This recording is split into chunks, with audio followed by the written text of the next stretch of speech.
So when are we starting? Like Ya está en directo. Yeah, it's now online. okay. All right. But now I can see you. But can I explain that you are not at home? That I'm not what? That you are not at home. Yes, you can.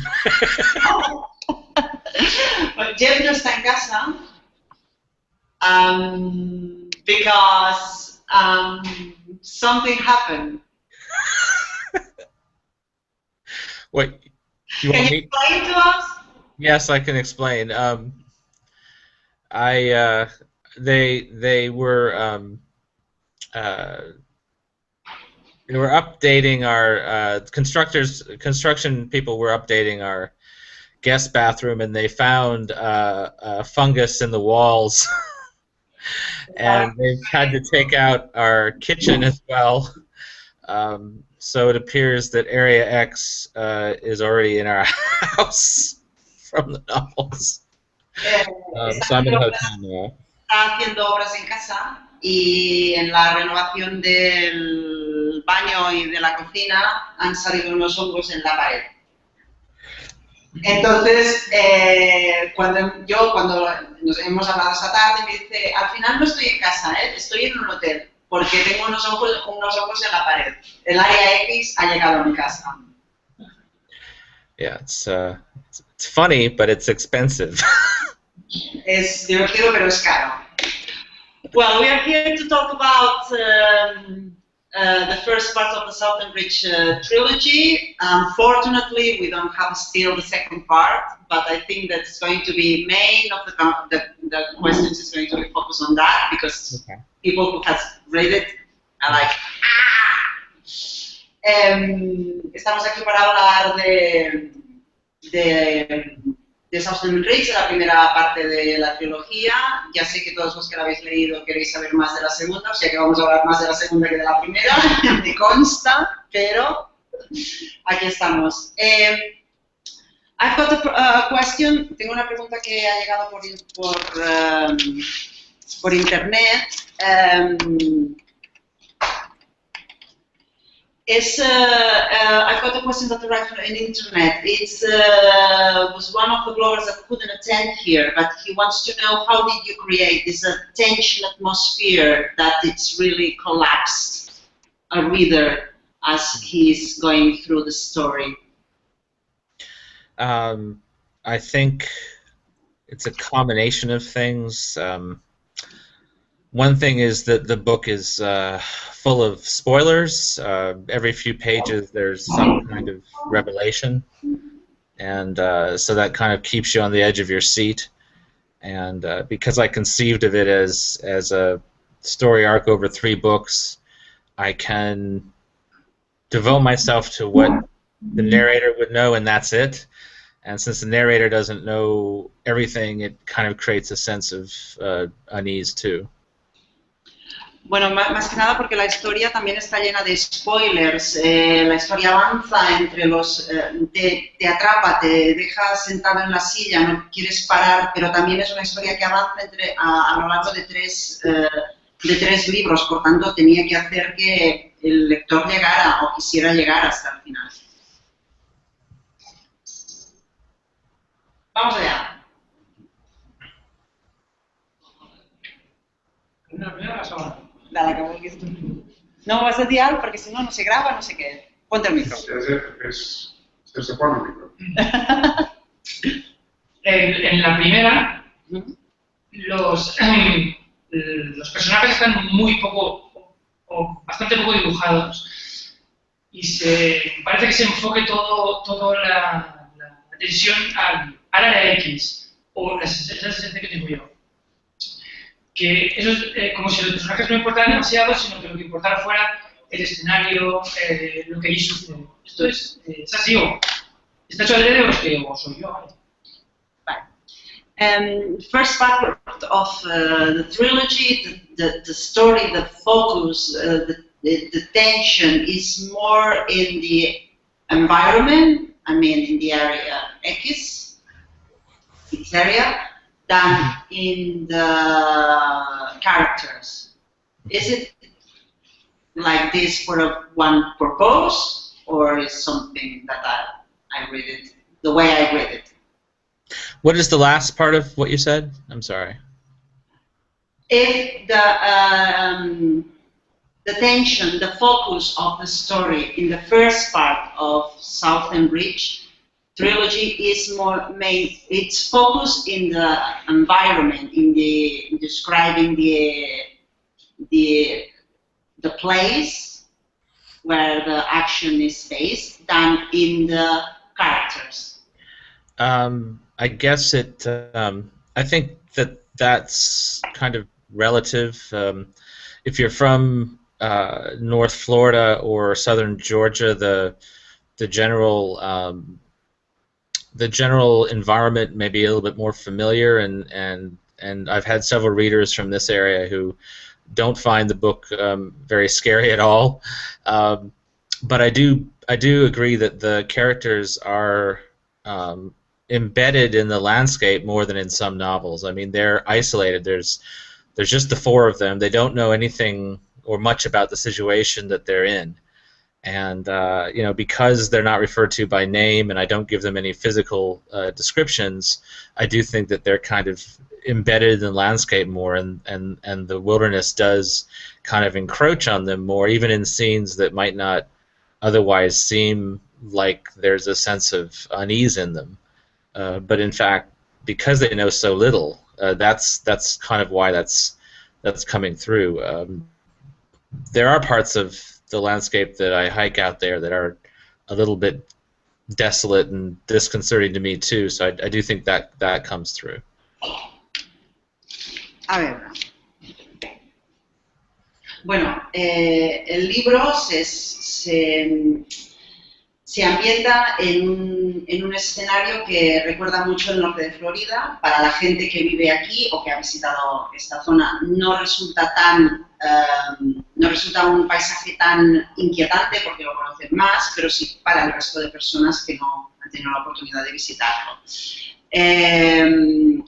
Es verdad que los personajes en esta primera parte están muy imbuidos por el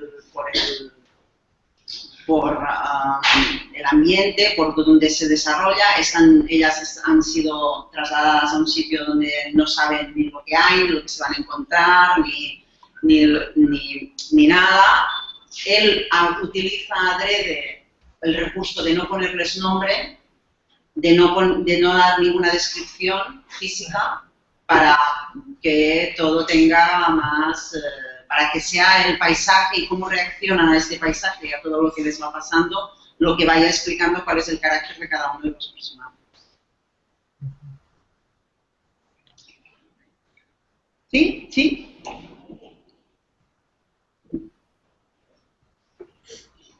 Hi. Hi. I think your book is amazing, and well, Area of Six, I think it's amazing too, but so creepy. So, what is your inspiration for Area of Six? There's a specific hike that I do out near the coast that has areas that are very, I guess you'd say, kind of creepy because they're so still. There's places where you can feel the animals kind of watching you. So there's that aspect. Then there's also the aspect of having probably, as an anthology editor, read just about every weird story out there from Cortázar to Michel Bernanos and everything in between. And so that's kind of a mulch in the back of your head when you're doing that, when you're writing that. And then also just having had this very strange dream of walking down into a tunnel and knowing if I turned the corner I would see this something that's down there, which inspired the book. And so there's all of that, and then there's also, I think, I'm inspired, and it's more obvious in the second book, by the dysfunction of our governments and institutions, which behave in very bizarre and weird ways. And so some of the paranoia in the first book is because they haven't been told enough by the agency that sent them in there. Bueno, varios puntos de influencia. Por un lado, todo lo que hace referencia al tema del paisaje está ambientado en una zona costera que yo conozco muy bien. Es un área muy desolada, donde realmente sientes que alguien te está mirando. Por otro lado, tengo influencias de unas antologías, de los cuales me tendrán que repetir los nombres de los autores porque no los he pillado. Y la tercera influencia es de un sueño que tuvo en el cual él caminaba por un túnel que no tenía fin. Y la cuarta influencia, que se va a ver mucho más en el segundo libro, es la disfuncionalidad entre el gobierno y las instituciones y cómo eso también forma parte de la paranoia de la primera parte, cuando leyendo la segunda parte nos damos cuenta de por qué de todo lo que pasa en la primera parte. Ok. Bueno. Hi. I was really interested when I started reading about the mention of the role of a linguist, and I thought that it was a great line that was not explored in this book, but maybe in the future. And I would ask, in relation to that, if you, in the first drops, also thought about this group of people, like the biologists and, well, the main four, or you had more jobs, plan, less people, more, more or less how it went for you? Yes. Yeah, I thought a lot about the uses of language once those phrases came to me, and those phrases came to me in a dream, and I didn't change them at all. Although obviously there's a lot of conscious thought that goes into the books as well. But I thought, and I did a lot of research while I was writing, especially the second and third books, into how we use metaphors and analogies and how we use language. And I wanted to think about, what if language was used for some other purpose? What if in receiving language from something that was completely different from us, it could actually serve a different purpose or even be harmful? And so without giving too much away, there is definitely more about that in the second and the third books.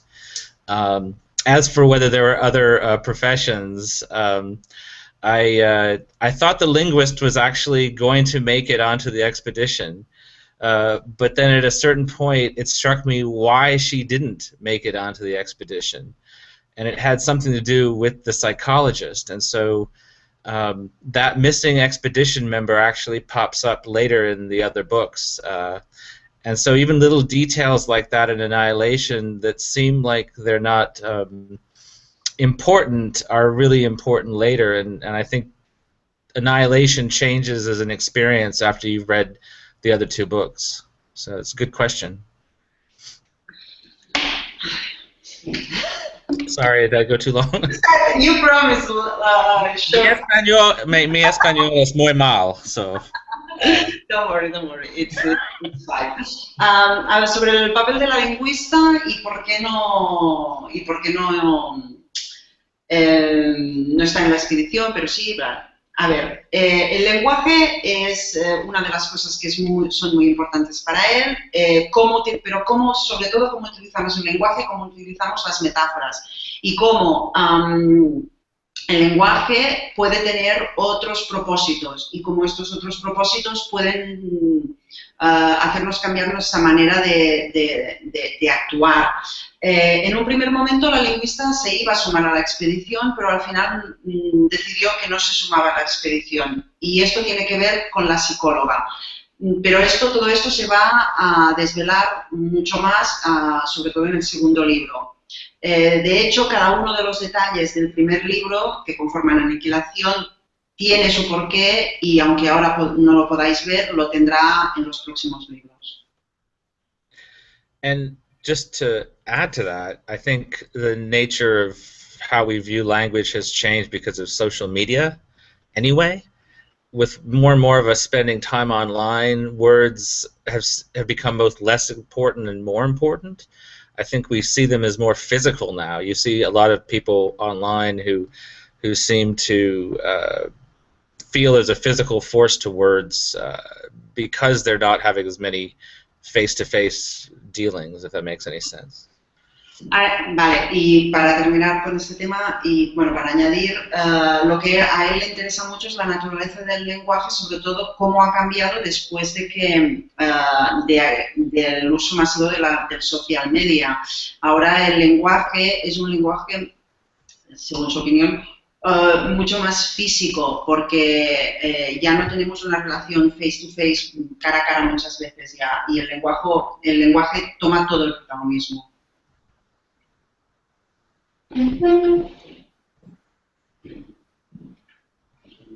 ¿Pregunta?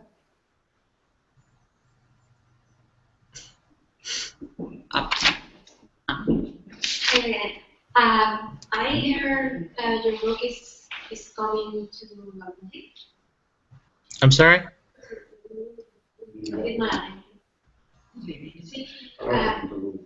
Sí. Do you have an opinion about actors? Oh, the movie deal. Yes. No, the connection just got a little bad. I can't really say much about that, except to say that I know Scott Rudin Productions and Paramount are making progress, and the problem is I'm not allowed to tell you what that progress is until they announce it. But I do think about the casting sometimes. I think about who would play what roles, and how knowing what the people look like and whatever the actresses would bring to the performance changes the experience of the story. And of course, I have nightmares where they change it all to 4 men, or or they totally change it in a way that's that wouldn't be great. But I wish I had more news on that. But for right now, I can't really say anything except it is still moving forward, and I think that Scott Rudin's used to turning novels into movies, so I think that they'll do a pretty good job with it.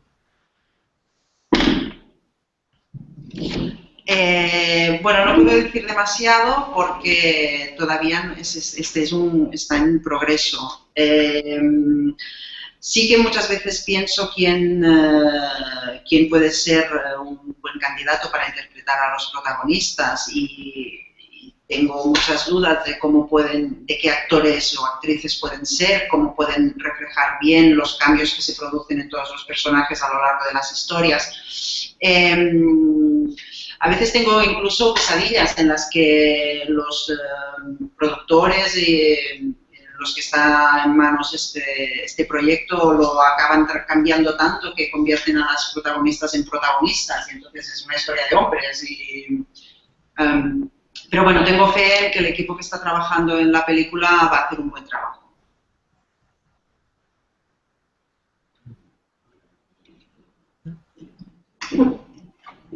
Yeah, hello. Which other writers you consider that are reference for you as a writer in your career? The connection again is a little bad, so I couldn't quite hear you. What was the question? Which writers have influenced you the most? Oh, what influenced me the most on this? That's a good question.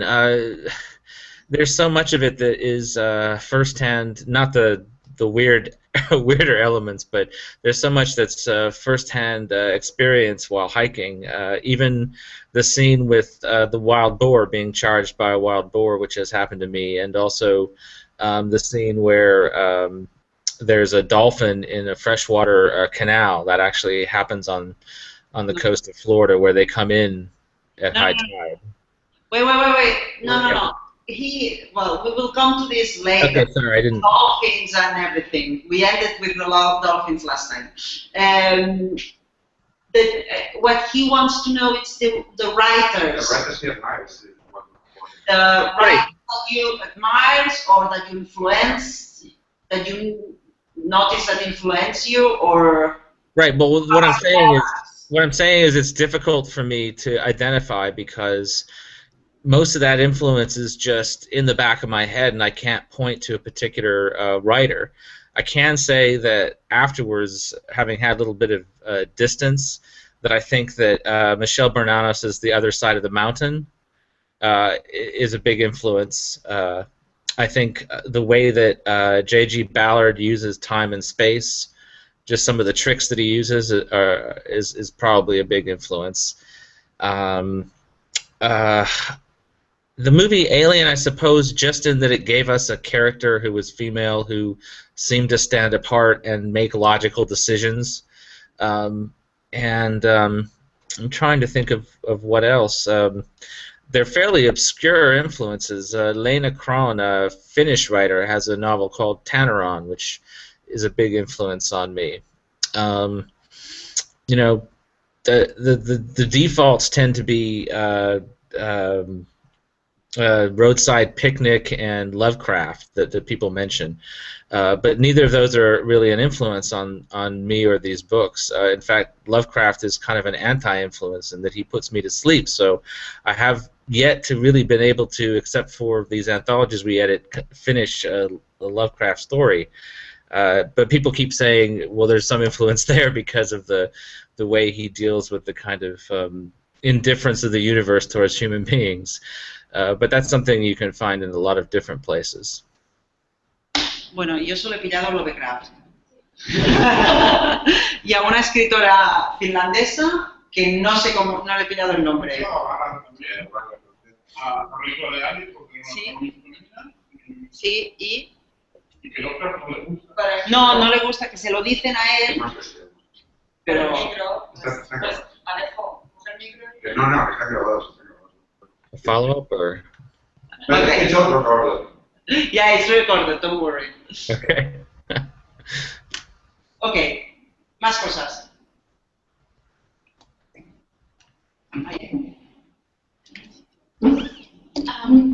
Recently in your blog, there was an article about the notes you exchanged with your Italian translator.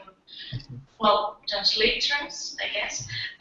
It was really, really interesting, and I was thinking you have this kind of exchanges with your Spanish translator, Isabel Marfili. Not yet. It doesn't always work that way, and I don't know. It doesn't really affect, I think, the quality of the translation. Some translators just want more confirmation than others, and she might still contact me about one of the later books. I don't know, but I do find those conversations fascinating from just the selfish point of view of learning more about how people who are really immersed in the work view it, especially when they have to try to transfer the same effects into another language.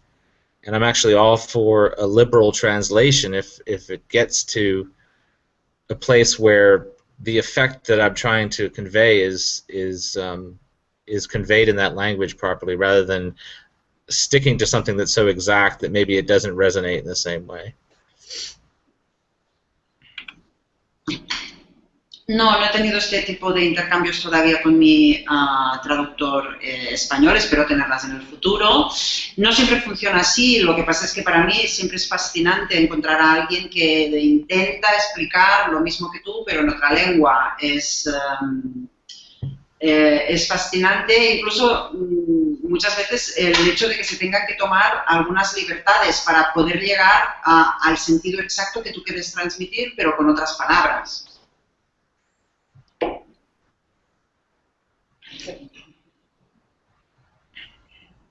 Couple of questions. First of all, did your role as an editor influence you as a writer?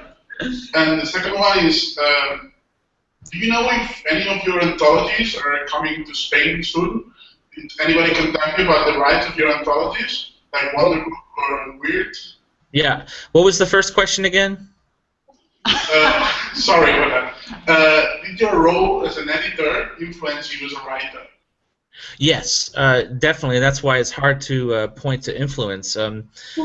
One of the last anthologies we did was almost 1,000,000 words of weird fiction, everything from Borges to gosh, Ray Bradbury and Shirley Jackson and everything else. And when you read that much in such a compressed amount of time, it does form this kind of layer in the back of your brain, and definitely influences you as a writer. I think it simplified my approach. It gave me a better idea of what is. I don't know. It definitely influenced me. As for the anthologies, I believe that a couple of them may be coming out in Spanish in a year or two, but I'd have to check. I think that one of the steampunk ones is under contract. So, and I know that the Steampunk Bible is under contract for translation. I think it may already be out in Spain. So.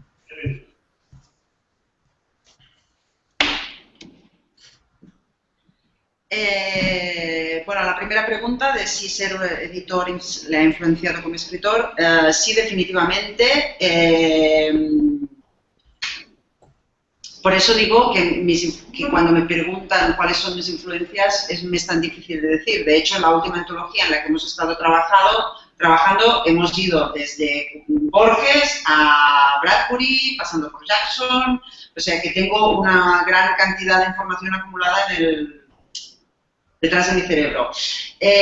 Respecto a las... Y sí, realmente sí que me influencia mucho en mi condición de escritor. Respecto a las antologías, creo que sí, una está en un contrato para ser publicada pronto, y la de Steampunk ya está. Okay.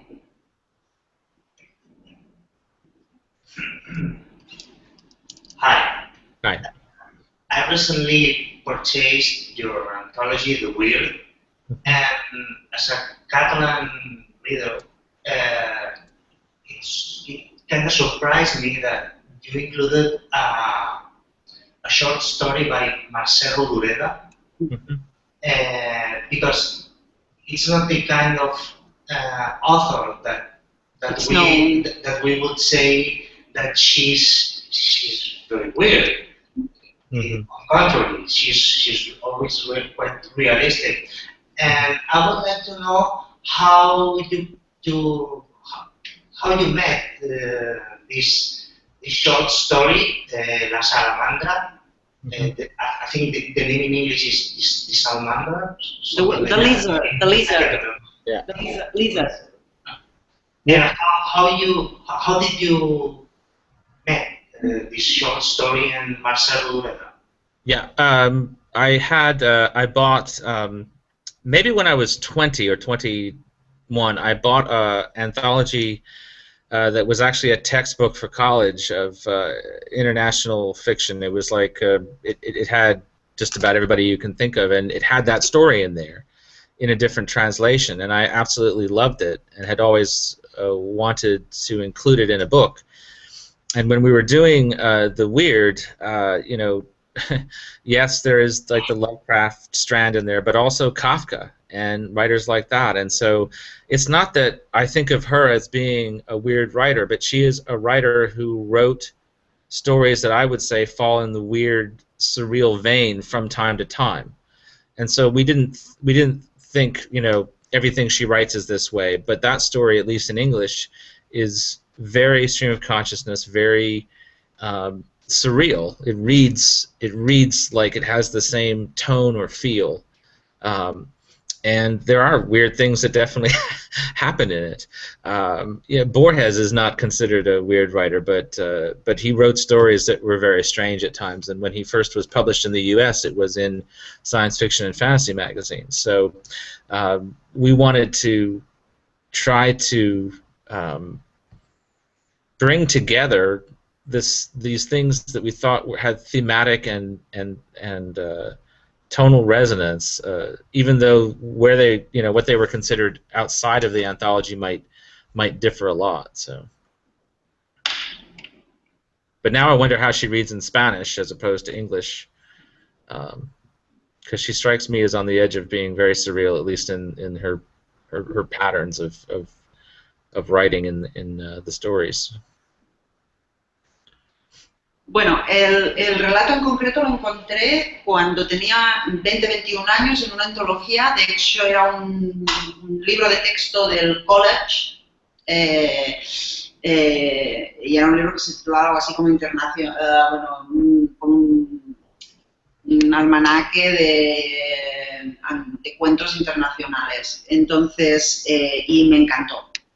Entonces, lo quise incorporar cuando hice la antología. De hecho, el cuento en sí tiene bastantes componentes surrealistas.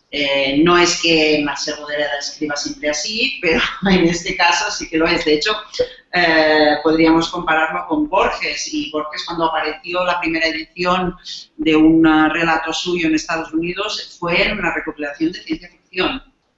Es decir, que son autores que en algún momento se han acercado por tema o por tono a historias que tienen un componente surreal importante. And one thing I wanted to add is I recently read, I believe, another Catalan author wrote a book called Cold Skin in English. Yes. Piñol? La piel fría. Yeah. And I read that just a few months ago, and I was really surprised at how much thematic resonance it had with Annihilation, at least for me, in terms of talking about a desolate place and has a lighthouse in it, and the horrible things that happen are very different. But I was really struck by that, and he's an author now that in the next anthologies that we're doing, we're going to, I hope, at least excerpt that novel or track down his stories. Good. Bueno, y quiere añadir a esto que hace unos meses descubrió a Sánchez Piñol, a la piel fría, que le sorprendió muchísimo las conexiones que hay entre las atmósferas que construye en el libro con las suyas. Pasan cosas totalmente distintas, pero se tienen muchos puntos de cercanía, y que seguramente, o intentará que en una próxima antología poder o incluir un fragmento de una novela, o tener la oportunidad de tener alguna historia corta para poner de él.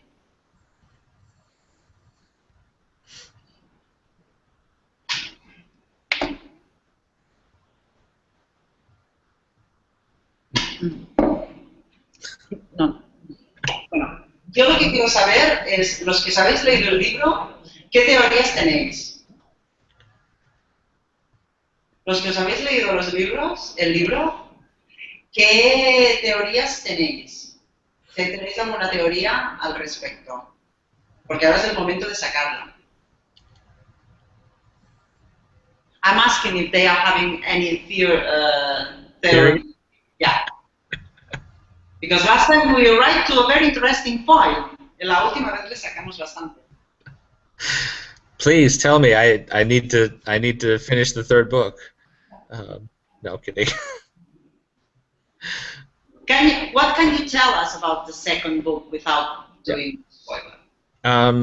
A friend of mine said that he thought the book, and I'm not claiming that it's this good or anything, but he said it read like if John le Carré had written Mark Danielewski's House of Leaves with Kafka and Dilbert influences added in. With what influences, sorry? With Kafka and Dilbert, which is a kind of surreal workplace cartoon in the U.S. at least, thrown in. It's very much got more of a dark sense of humor to it. While also being kind of horrific. It's an expedition into the Southern Reach, the secret agency that runs the expeditions, and it's from the viewpoint of the director who's taking over after the disastrous 12th expedition. And so it's very different in tone. Don't go in expecting the same thing. It doesn't doesn't continue right off from where Annihilation left off. You'll meet some of the same characters that you did in the first book, which may seem impossible, but also some new ones. Okay.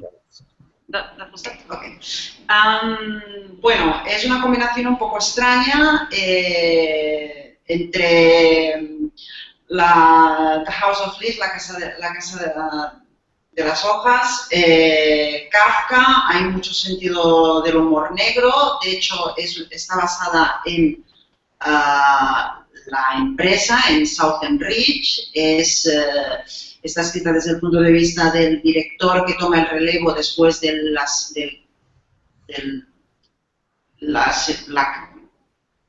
12 expedición que ha fracasado.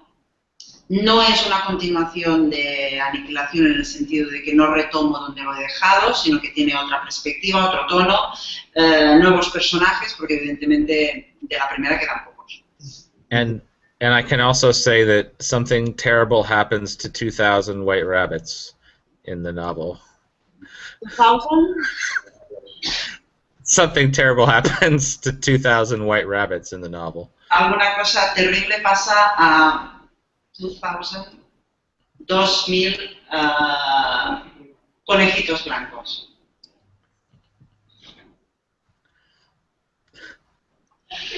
Not really funny. Venga.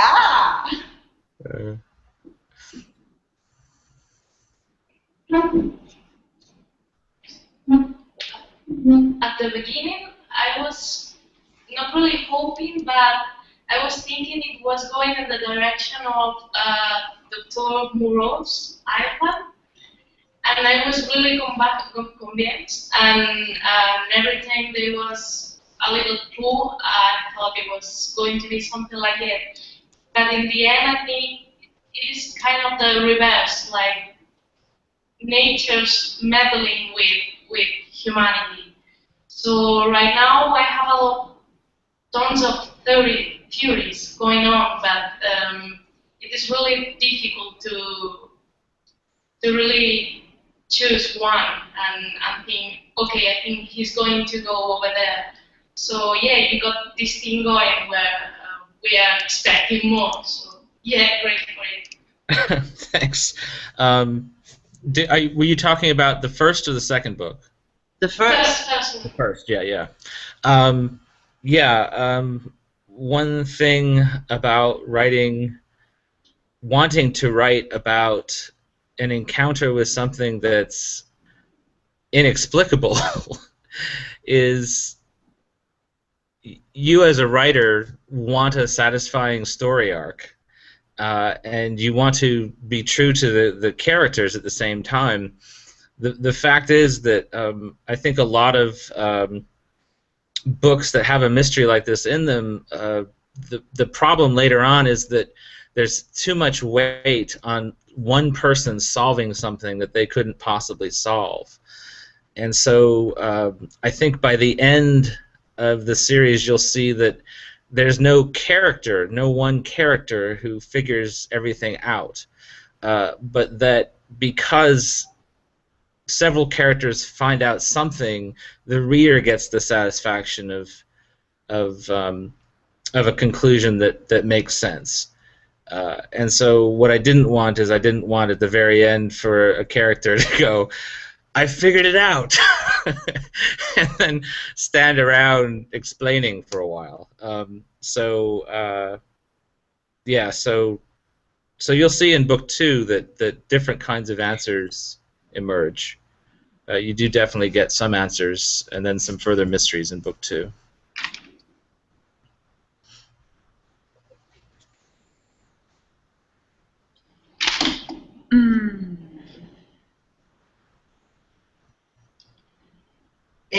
Bueno, yo muchas veces escribo historias que tienen unos engranajes complicados para satisfacer al lector, pero también para hacer que los personajes encuentren una manera de navegar en estas historias.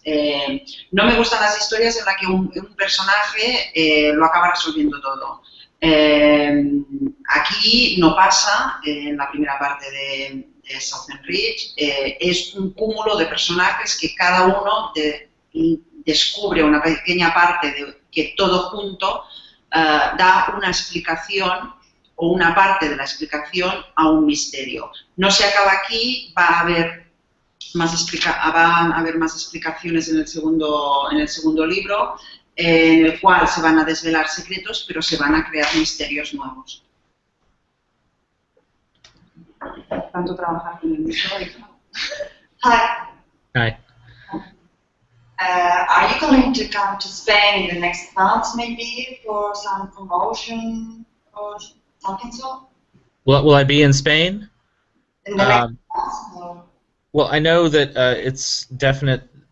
It's just about definite that next year I will, because the books are out in so many countries. I'm sure that I'm going to be in Europe. I don't yet know what the plans are for Spain, but this year, what's said is that I'm mostly in the U.S. and then I'm going to be in England in office for the Edinburgh Festival, and also for the World Science Fiction Convention, and.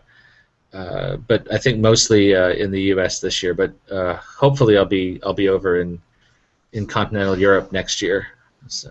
No lo sé seguro, pero bueno, seguro que el año que viene sí, porque el libro va a ser publicado en muchos más países, entonces sí que va a dar la posibilidad de hacer una ruta conjunta por los distintos países. Este verano está en el High Festival y en la Science Fiction Convention, pero seguro que de cada año que viene seguro que vamos a poder tenerlo aquí. There's two questions online.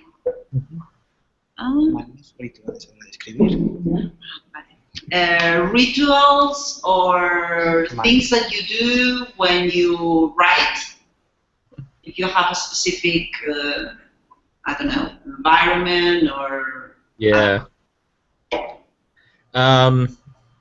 ritual. I've kind of given up all rituals as I've gotten older. I used to have a special pen and need to write at a special time, and now I just carry a pen and piece of paper wherever I go. I write longhand first and then type it up on the computer. Sometimes I'll even then take the printout and type and write that out again longhand to make sure I'm doing enough revision of the story or novel. This time around, because I had enough time to finish these novels, but it was fairly intense because I was working on them all the time. I incorporated things that happened to me. So when I hurt my knee, don't be surprised that there's a character in one of the books who hurts his knee. And sometimes when you're writing a novel, your environment kind of becomes part of it if it's the right kind of novel. And so I'm just laughing because I'm remembering all of these things that happened to me while I was writing these novels that are actually in the books. And I know I'm probably giving Marta fits by making her translate all of this at once, but for example, a mosquito got squashed on the inside of the windshield of my car while I was writing the second book. And I was like, okay, how can I use this in the novel? And it turned out to be a fairly major plot point in the second novel, this mosquito that got squashed on the inside of the windshield of my car. So I don't have any really rituals, but I do try to use what's in front of me and to observe what's around me and use it. Okay. Bueno, mis principales manías son los números, entonces escribo siempre a una determinada hora o un determinado fracción de tiempo. Escribo siempre a mano y después lo paso al ordenador, después reescribo lo que no me gusta a mano y vuelvo a pasarlo al ordenador. Durante esta etapa que he estado escribiendo y que ha sido muy intensa, he notado que he incorporado muchas de las cosas que me pasan en mi día a día en los libros. Por tanto, me hice daño en una rodilla y no os sorprendáis si un personaje le pasa algo en una rodilla. Incorporo lo que está a mi alrededor en mis libros, como por ejemplo, pues un día que iba conduciendo y un mosquito se quedó estampado en el cristal y esto aparece de otra manera en uno de los libros. No tengo especiales rituales, sino de observar y copiar de la realidad. And then there's another question, why 4 women as the main characters? I get this question a lot. It sometimes perplexes me a little bit just because those kinds of decisions are just kind of there in the text in the first draft, and I don't really necessarily think about them. But since I've gotten the question so much, I have thought about it a little bit more. And initially, I didn't know what their gender was because I did just name them. So the first few pages I didn't know, and then I thought, well, what are they? And that led me to thinking about how does the Southern Reach choose these expeditions? And then I said, okay, what if they were all women? And as soon as I did that, all of the, like, settling that in place for whatever reason opened up the story to me, and any attempt to change them just made it hard for me to write the story, and because they had already become kind of set characters, so there was no real. It wasn't like I sat down and said I'm going to write a story about 4 women, but once it was set that way, it made sense, and I went with it. And I have to say I'm not unhappy about it because there's so many of these kinds of stories that are, you know, expeditions of all men or one token woman. So I just went with it. La verdad es que, bueno, me han hecho mucho esta pregunta.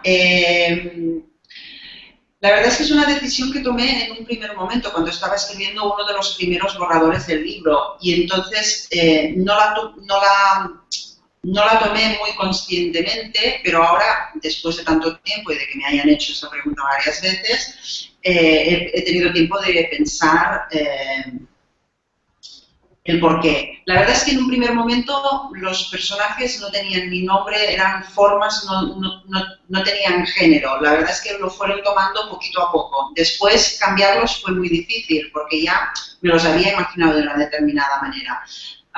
No tengo una respuesta de un por qué, sino que es simplemente que la historia me llevó un poco por este camino. Y ahora estoy feliz de que haya sido así, porque hay muchos libros en los que las expediciones están compuestas por hombres, pero muy pocos en los que están compuestas por mujeres. ¿Alguna cosita más? Anything else? Preguntas de Armani. Sí, al principio. Sí. ¿No queréis tentar la suerte a ver qué nos cuenta? ¿No? Spoilers? Spoilers? They don't want to know how the story continues. Me, yes. I don't know. Can I give you any clues? The lighthouse is involved in some way.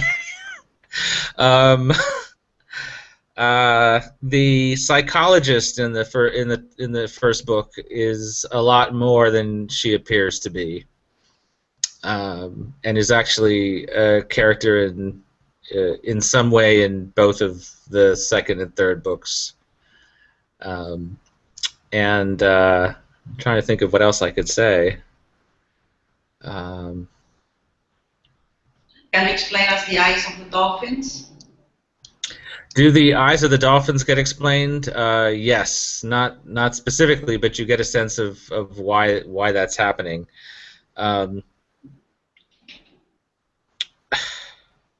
Okay. It's tough to. Yeah. Okay, cosas importantes. El faro es importante, la psicóloga no es lo que parece. Y supongo que recordáis que hay un momento en el que hay unos delfines que tienen unos ojos muy especiales. Yo no lo he leído más que vosotros, o sea que yo tampoco lo sé. Ok. So, si no tenéis más preguntas, lo dejamos aquí. Jeff, thank you very much. Thank you all for sitting there patiently for 45 minutes too. I appreciate it. So thank you very much. See you soon, and thank you for attending us. All right. Thanks. Good night. Bye. Bye.